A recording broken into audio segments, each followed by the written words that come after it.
Ako si Maria at ito ang aking kwento.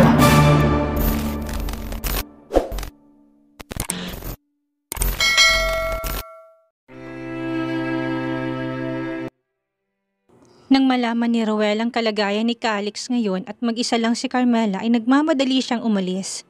Halos makipagkarirahan na siya sa daan, makarating lang siya kaagad kay Carmela. Tinawagan siya ni Idam at sinabi ang mga sinabi ni Carmela sa kanya. Nagsisisi tuloy si Roel na hinayaan niyang bumisita ng mag-isa si Carmela. Sana ay sinamahan niya na lang ito. Sana ay pinagpaliban na muna niya ang meeting niya. Shit, you're so dumb, Roel. Naiinis na saad ni Roel. Paulit-ulit niyang hinampas ang busina niya para magbigay ng daan ang mga sasakyang nasa unahan niya. Sana sinamahan niya na lang si Carmela hanggang sa makauwi si Idam. Natatakot si Roel na maabutan niya si Carmela na walang malay sa loob ng kotse nito. Nang makarating siya sa ospital ay hinanap niya kaagad ang sasakyan ni Carmela sa parking lot. Pinunta niya ito kaagad at binuksan ang pintuan. Carmela? Tawag niya sa kanya, hinawakan sa magkabilang balikat si Carmela dahil nakasubsob to sa manubela. Akala niya nawalan ito ng malay, pero nang makita niyang gising si Carmela ay nakahinga siya ng maluwag. Umikot siya sa kanilang pintuan. Saka siya pumasok. Hindi na umiiyak si Carmela pero nakatulala siya. Tila ba naubos niya na ang lahat ng luha niya. Pinapunta ko ni Adam dito. Pauwi na rin siya. Aabot siya para sa visiting hours mamaya. Iuwi na muna kita para makapagpahinga ka. Umiling naman si Carmela. Ayaw ko pang umuwi. Dito na lang muna ako. Ayaw ko umuwi sa mansyon ng ganitong itsura ko. Hindi ako pwedeng makita ng mga anak ko. Dito na lang ako magpapalipas ng oras para sa visiting hours mamaya. Walang gana niyang saad. Pero kailangan mo ring magpahinga. Kung magiging mahina ka, saan kukuha ng lakas ang anak mo? Hindi naman ibig sabihin na sinabi ng doktor na critical na si Calix ay mawawala na siya sa atin. Lalaban si Calix at hindi niya tayo iiwan. Inis na tiningnan ni Carmela si Ruel. Pwede ba, Ruel? Stop saying those words. You're not a doctor at lalong-lalong hindi ka Diyos para sabihin na kakayanin ni Calix. Gusto kong kayanin niya pero pwede bang wag mo kong paasahin na magiging maayos din ang lahat? Parangkahin mo na lang ako dahil baka mas tanggapin ko pa. Hindi maganda ang kondisyon ni Calix. My baby is critical. Kung ikaw kinaya mong takasan si kamatayan, paano naman ang anak ko? Ang liit-liit ng katawan niya. Paano niya yun kakayanin, ha? Sabihin mo nga sa akin. Tila hindi nagustuhan ni Carmela ang sinabi ni Ruel. Napabuntong hininga na lang si Ruel. Ano bang dapat niyang gawin para kumalma si Carmela at makomfort niya ito? Alam ko namang nasasaktan ka. He's not dead yet. Ano bang gusto mong gawin? Kapag nawala si Calix ay doon na rin matatapos ang buhay mo? Dito na rin ba hihinto ang pag-ikot ng mundo mo? May kambal na naghihintay sa'yo. Hindi lang naman iisa ang anak mo. Sa tuwing umuwi ka, palagi kang dumediretso sa kwarto nyo para umiyak. Naiisip mo malang ba yung dalawa mo pang anak? Sinasabi lang ng mga doktor na critical ang kondisyon niya pero hindi ibig sabihin ay mamamatay na rin siya. Posible pang maging maayos ang kondisyon niya. He's not responsive. Paano kung gusto lang namang magpahinga ng bata dahil sa dami ng nararamdaman niya? Sa dami itinuturok sa kanya araw-araw. Sa dami ng gamot na natatanggap ng katawan niya. Maybe he just wants to sleep. Isa kang ina, Carmela, pero sana naman malaman at makita mong kailangan ka rin ng kambal mo. Hindi ibig sabihin na nandyan lang palagi si Tita Maria sa kanila, hindi ka na nila kailangan. Napayuko na lang si Carmela at muling humikbi. Kahit na anong gawin niya, kahit iniyak niya na lahat, hindi pa rin nauubos ang mga luha niya. Pagod na pagod ng mga mata niya dahil namamaga ng mga to. I don't want to lose a child, Ania. Alam ko at walang sino man ang may gusto na mawala si Calix sa pamilya natin. Let's just have faith. Hindi na nagsalita pa si Carmela. Nakatingin na lang siya sa kawalan. Kumakalam ng sikmura niya pero wala siyang ganang kumain. Bumaba ka na dyan. Lumipat ka na dito. Maghahanap ako ng pagkakainan natin. Umiling si Carmela. Ayaw niyang umalis. Gusto na lang niya na maghintay ng visiting hours sa loob ng sasakyan. Don't be stubborn, Carmela. Seryoso at maotoridad na saad ni Ruel kaya walang nagawa si Carmela. Kundi ang lumipat sa backseat. Hindi na lang nagsalita si Ruel at tinayaan si Carmela. Naghanap siya ng malapit na restaurant para makabili ng pagkain nila. Nag-take out na lang din siya dahil alam niyang hindi bababa si Carmela. Nang makabalik si Ruel ay ibinigay niya na ang pagkain kay Carmela. Tinitigan yun ni Carmela. Masarap yun sa paningin niya pero hindi pa rin siya nakakaramdam ng gutom. Napabuntong hininga na lang siya saka siya kumain kahit napakaramdam niya. Hindi niya nalalasahan ng pagkain. Palihim namang napabuntong hininga si Ruel. Kung ngayon pa lang na-critical ang kondisyon ni Calix, halos bumagsak ng mundo ni Carmela. Paano pa kapag nawala na ito sa kanila? Lumipas ang oras, hinihintay ni Carmela si Adam na makabalik ng Pilipinas dahil ang presensya ng asawa niyang kailangan niya. She needs her husband to comfort her. Nanatili naman si Ruel sa tabi ni Carmela hanggang sa makatulog to. Hindi na muna ginising ni Ruel para makapagpahinga ito. Malapit ng visiting hours pero hindi pa rin dumarating si Adam. Tulog pa rin si Carmela.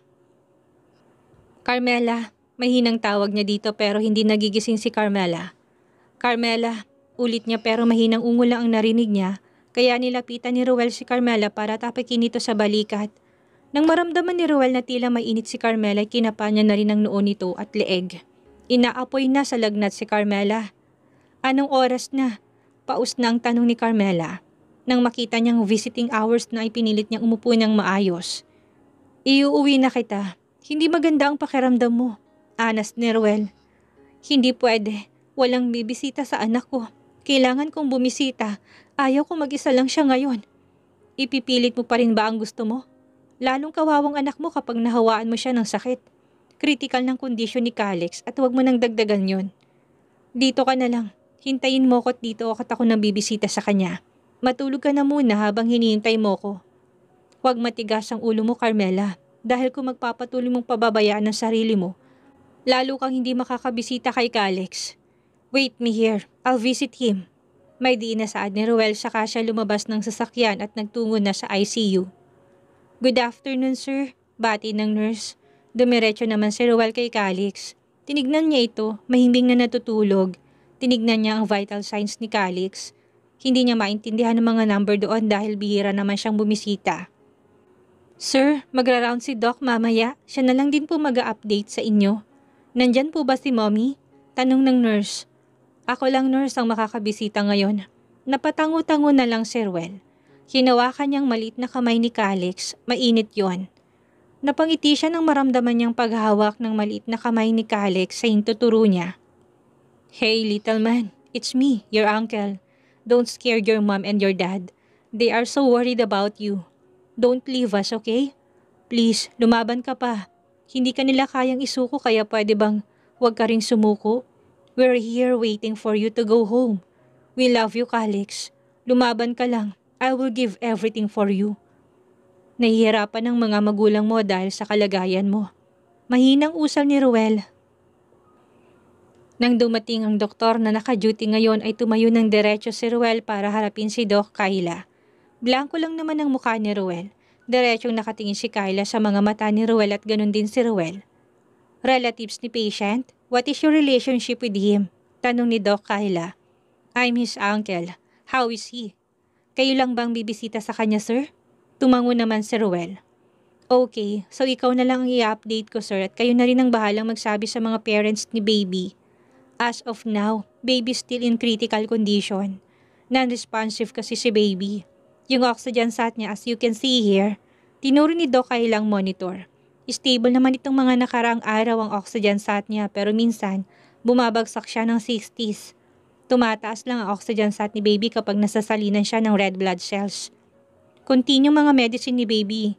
May mga dinagdag lang at itinaas. Yung sa antibiotic niya, ibinigay na sa kanyang pinakamataas na dosage. Still non-responsive si baby. Kung sa settings ng ventilator niya ay tinaas din dahil hindi pa niya kayang huminga ng sarili niya. Sa tuwing sinusubukan namin siyang i-practice na huminga, nadidistress siya. Kung hindi pa kayo aware, sir, posible na anytime ay may mangyari kay baby. We're sorry about that, but we're doing our best. Wala tayong ibang sandata ngayon kung hindi ang magdasal. Nothing is impossible naman. Seryosong pagpapaliwanag ni Doc Kayla. Palagi ba talaga siyang tulog? Tanong ni Ruel. Nagigising naman siya pero saglit lang. Kamusta ang mga lab test niya? Okay naman lahat pero may nakita kami sa ultrasound niya na episode siya ng seizure. Hindi naman namin siya nakikitang nagsi-seizure pero sa activity ng brain niya meron.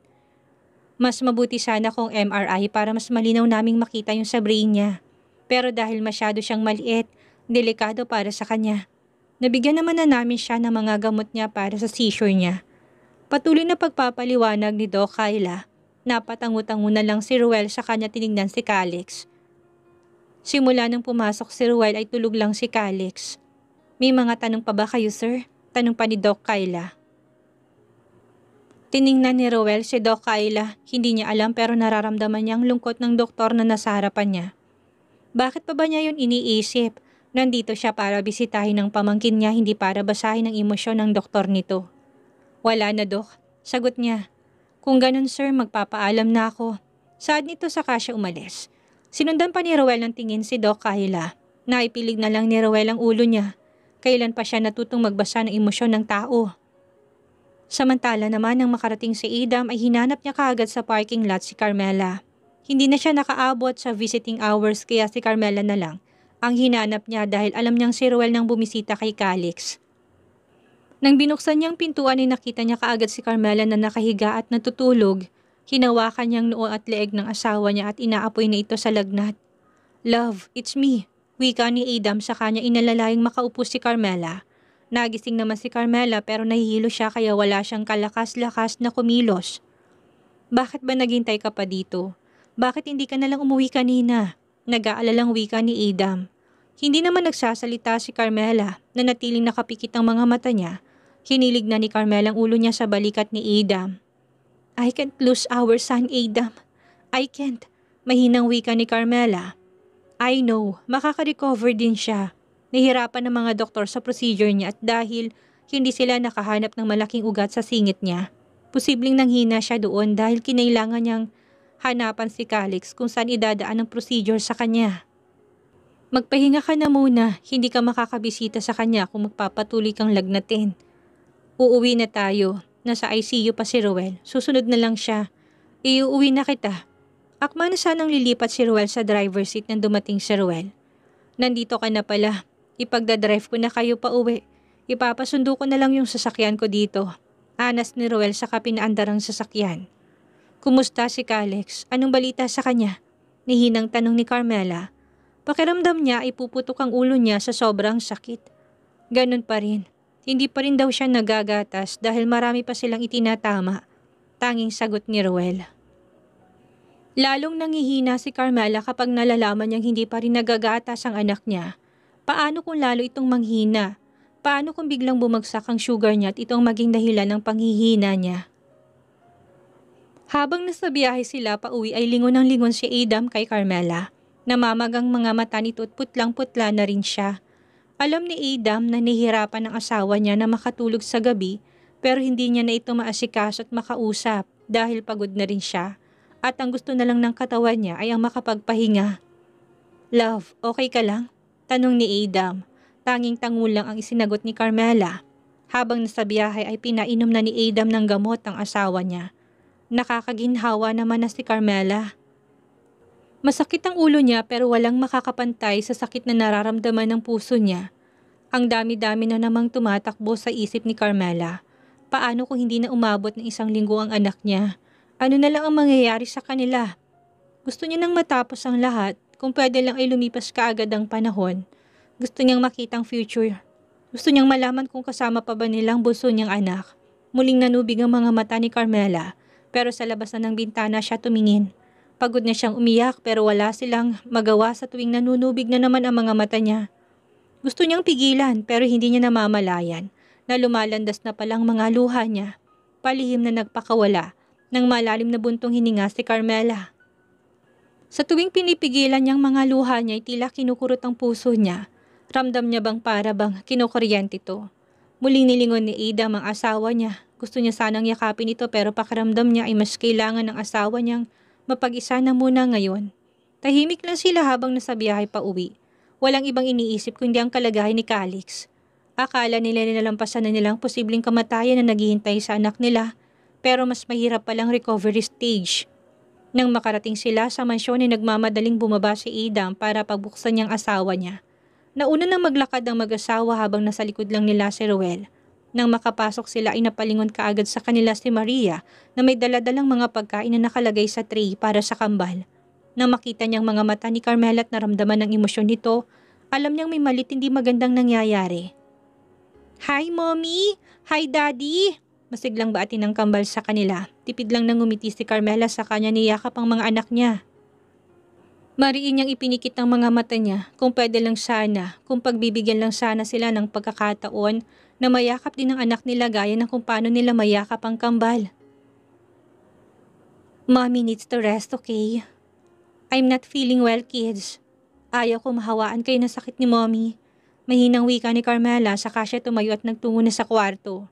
Nakasunod naman sa kanya si Adam habang si Ruel ay nilibang na munang mga bata. "Ruel, pakainin mo yung mga bata." Utos ni Maria saka ibinaba ang tray sa center table. Sumunod siya sa mag-asawa. Nakasandal na sa headrest si Carmela nang makita niya si Maria at mabilis siyang nag-iwas ng tingin. "What happened?" tanong niya. Gusto niyang malaman kung anong nangyari dahil hindi lang naman silang pamilya ni Calix. Napabuntong hininga si Adam. Pinipigilan ng sarili na hindi rin mag-breakdown. "Calix is in critical condition." Tipid na sagot ni Adam na ikinatahimik ni Maria. "Ang dami ng pinagdadaanan ng apo niya. Dito pa rin ba hahantong ang lahat?" Nahiga na si Carmela at binalot ang sarili ang kumot. Nakatagilid na siya ngayon kung saan nakatalikod siya kay Adam at sebyanan niya. Ganito talaga ang buhay, hindi palaging masaya. Wala tayong magagawa kung hindi siya para sa atin. Tanggapin na lang natin na hindi siya para sa atin. Sad ni Maria. Gusto lang sanang matulog at magpahinga ni Carmela pero dahil sa sinabi ni Maria, muli na namang tumulong mga luha niya. Pinigilan niyang pag-iyak niya pero tila ba mas lalo siyang nahihirapan. Mas lalong lumalakas ang paghikbi niya. "Lakasan niyo na lang ang loob ninyo. Kung para sa atin siya, ibibigay yun ng Diyos. Pero kung hindi para sa atin, tanggapin natin. Isipin niyo na lang na kapag kasama na siya ng Diyos sa kalangitan, wala na siyang sakit na mararamdaman. Malaya siya at hindi na nasasaktan. Magkakaroon tayo ng anghel sa pamilya. Tatagan yung loob niyo. May mga anak pa kayo na nangungulila rin sa inyo. Malaki na rin ang pagtitiis ng mga kambal niyo. Palagi kayong walang oras sa kanila dahil nakatutok kayo kay Calix." Dagdag pa ni Maria na mas lalo ikinaiyak ni Carmela. Lalong lumakas ang paghikbi niya hanggang sa humagulol na siya sa pag-iyak. Naupo si Adam sa gilid ng kama sa kanya niyakap ang asawa niya para sana pakalmahin ito. Pero mas lalong lumalakas ang pag-iyak ni Carmela. Malalalim na ang paghinga niya at talagang rinig na rinig ng bawat pagbuga niya ng hangin kasabay ng paghikbi niya. Gusto niyang pigilan pero tila ba may sariling isip ang katawan niya. Ayaw nitong tumigil na para bang ngayon niya lang nailabas ang sakit na nararamdaman niya. Akala niya ay nailabas niya ng lahat kanina pero iba pa rin yung iyak niya ngayon. Kinagat ni Adam ang pang-ibaba niyang labi para pakalmahin din ang sarili niya. Pero tuluyan ang bumagsak ang mga luha niya. Mabilis niyang pinalis ang mga yon dahil ayaw niyang maging mahina. Ayaw niyang sabayan ng pagiging mahina ng asawa niya gayong maging siya ay hinang-hina na rin. Gusto niya na ring ilabas ang iyak na matagal niya nang pinipigilan. Ganito talaga ang buhay, hindi palaging masaya. Mawalan man kayo ng anak, wala kayong magagawa kung hindi ang magpatuloy sa buhay. Nakakatrauma na. Those beeping machine, alam kong trauma at takot ang dala nun sa inyo. Naintindihan kong nararamdaman mo, Carmela. You're a mom at ang pinaka nasasaktan kapag nasasaktan ang mga anak natin ay ang isang ina. Tayo ang nagsilang sa kanila eh. Tayo ang nagdala at nag-alaga sa kanila habang nasa looban ng tiyan natin. Kaya walang makakapantay sa sakit ang mawala ng isang anak. Naranasan ko yan at yun ang pinakamasakit na nangyari sa buhay ko. Ang mamatayan ng anak. Umupo nang maayos si Adam at tinignan ng kanyang ina. Iniwas naman ni Maria ang paningin niya sa kasya na upo. Paano ngayon lang nalaman ni Adam ang tukol dito? Nagkaroon siya ng kapatid? Tumigil naman sa pag-iyak si Carmela pero humihikbi pa rin siya. I have a sibling? Tanong ni Adam. Tipid na ngumiti si Maria. Yeah, he is your big brother. Nawala sa akin ang panganay kong anak. Excited na kami ng daddy mo noon sa pagdating niya pero dumating ang pinakamasakit na balita para sa aming dalawa. Kabuhanan ko na noon. Araw na lang sanang hihintayin namin para makita at makilala siya. Pero bumagsak ang mundo namin nang malaman naming isisilang ko na lang siya na wala ng buhay.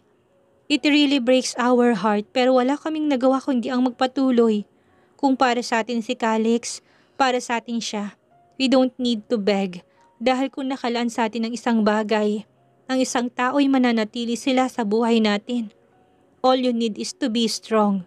Hanggat kasama pa natin si Calix, hanggat humihinga pa siya, there's still a chance. Sulitin na lang natin yung mga araw na kasama pa natin siya. Wika pa ni Maria. Kahit nakatalikod si Carmela, ay nakikinig pa rin siya.